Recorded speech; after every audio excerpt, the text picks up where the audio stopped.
So next, we have Anne Karin from Aarhus University, who's now doing her master degree in digital design. So her topic is, who are you? So she is in a digital design, but at the same time she has an interest in computer science as well. So her passion is spreading the joy of coding. Although, of course, a lot of us sort of feel frustrated with code, but she sees in a very different ways. So nowadays, she's mostly interested in physical computing and also combining code with CNC machines. So I will give the floor to you, Anne. Thank you. Hi. It was not necessary, the slide, I see. But yeah, I'm Anne, and yeah, I've been coding for 3 years, and I was introduced to it through processing also from my course in university, which I still use today also to communicate with, for instance, CNC machines, such as 3D printers, as Steve also mentioned, one of his students did, like making things in processing that I can print, like these things I did for my bachelor. But it's another program we're going to talk about today. It's called Who Are You? And it looks like this, but I think we should just look at it first and come back to why it's called that and what my thoughts about making it was. So, as my beautiful assistant to come up here and help me. So it takes a little time to start up, and right now I don't have a mouse, so that's great. Okay, so I didn't bring any physical computing with me today, but I just stuck with the webcam. I think I will, wait a second. Is it a nicer? But it takes some time to connect to the webcam. Okay, so, but not only does it use the webcam, it takes some pictures from the viewer, and it uses facial recognition. So I have not made a facial recognition, I'm connected to an already existing facial recognition software. So now it should be connected, and I'm standing in front of it. And let's see what happened, if it works. Which it doesn't, I guess. Hit before. Oh, no. Okay, apparently it has registered something. A 33-year-old female, sadness is expressed in the pictures. I don't feel quite sad, but sure, and I'm not that old.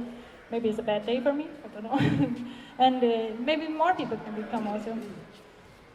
Just, okay, and it fades away. It shows different aspects that it has registered.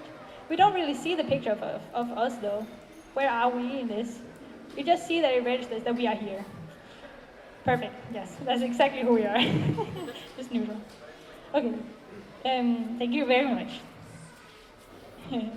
But not only does it register that there's somebody here, and then it gets all this data from just looking at you, looking at your face, but also behind the scenes, it saves all these pictures it takes and registers. So here are some beautiful photos of me and Anna that it just took behind the scenes without you knowing it took your picture. Okay, so, but what is about this madness? What is this program about? What was my thoughts? Thank you, slow computer. Wait patiently. Yeah, why? Why would I do this? Well, first, when I thought about what I wanted to make, I just thought about the current topics that I've heard of in class and other places that has something to do with technology, and yeah, I thought about surveillance because it was in the news. I heard about China that had wanted to make this nationwide surveillance network with facial recognition. So not only did they want to place millions of cameras around their country, but they wanted to connect them to a database of all faces with a certain ID. And by 2020, they expect there will be 300 million surveillance cameras placed around the country in China. And here we see, for instance, a picture from CCTV footage from Beijing that was used as an example, where it used this facial recognition software called Face++, which is the same facial recognition software I used in my program to keep in touch with the subject and to use an actual software that was connected to this And as you can see it has a database it compares faces to. I don't have a database, but I still take your picture and save the data that comes from it. And I hope that's what I show by taking your picture and saving it behind the scenes. There's of course pros by having surveillance. You can catch more criminals, you can maybe predict their actions because you can track them all the time. But there's also cons. You can lose control. The person being recorded loses control of their image. They no longer have control of what their face are used for, what the information that lies in their face is used for. But I won't go deeper into this. Surveillance is a big subject, and especially when it's combined with facial recognition and becomes this network. I also thought about the same as Esther, who was up here earlier, thought a lot about. This is about object-oriented programming and how we make physical things quantifiable, and how we want to make a physical thing into data. So to do this, I had to quantify a person.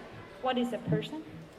I had to make some assumptions. All the facial recognition software made the assumptions for me. For instance, it only has a definite range of emotions that it registers.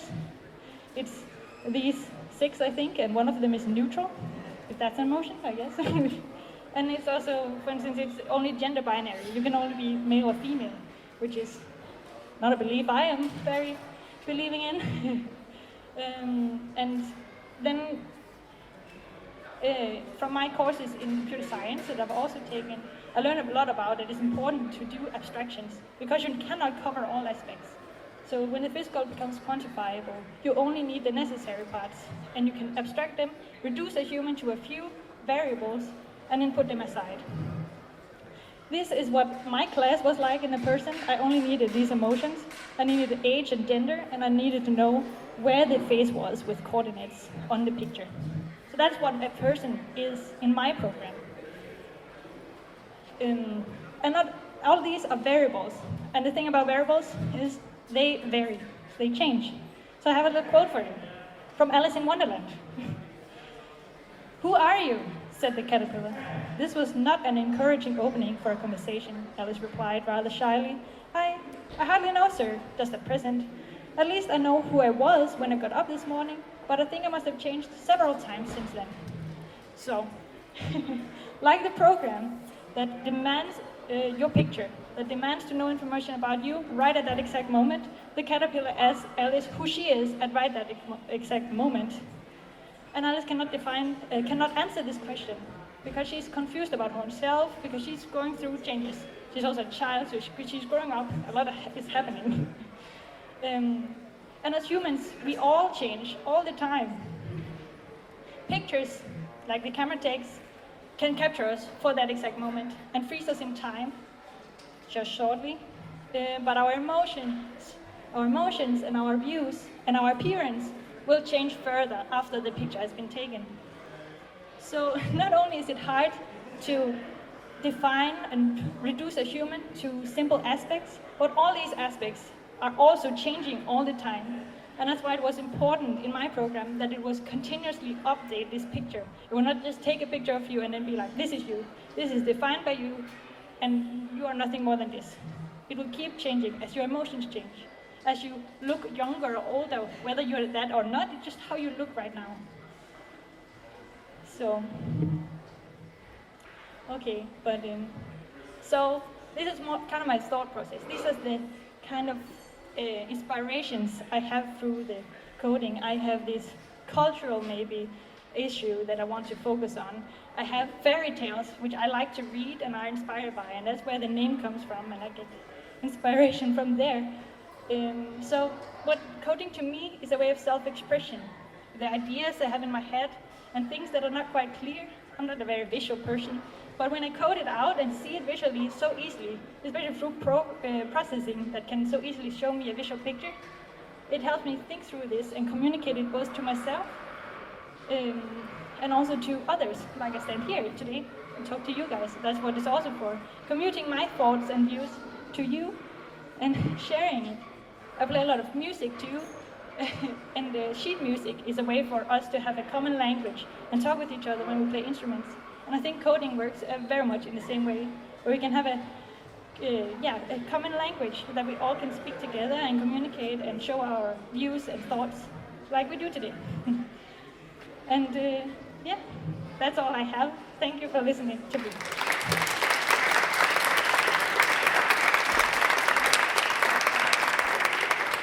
Thanks so much, Anne.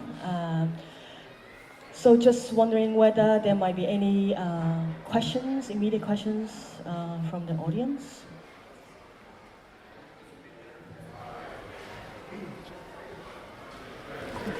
Maybe it's not so suiting for this setting, but on the first slide you had the image of your bachelor project. And I'm just a bit curious on what exactly it was. I think it was something about sound, printed out physically. Maybe you could just say briefly about what it is. Okay, yeah, it's a completely other project. But I wanted to make a program that you could feed a music file to, and then it would make a visual representation of this that you could print and have physically in your hand, like old school music media, where you have where there is a CD that we probably know, and or an LP or another physical thing that has now become digital. And then I wanted to make this physical again, so I made these representations of music. You give a music file into it, and then it will print this, which has the representation of all the bits that the music file is made of. So the literal digital bits, supposed to show also how a computer works and how it reads this file and how it's represented in the computer. And that was, and then I wanted to make it physical, so I needed to use the 3D printer, and processing was great for that. You can use all these libraries, it's such a good source.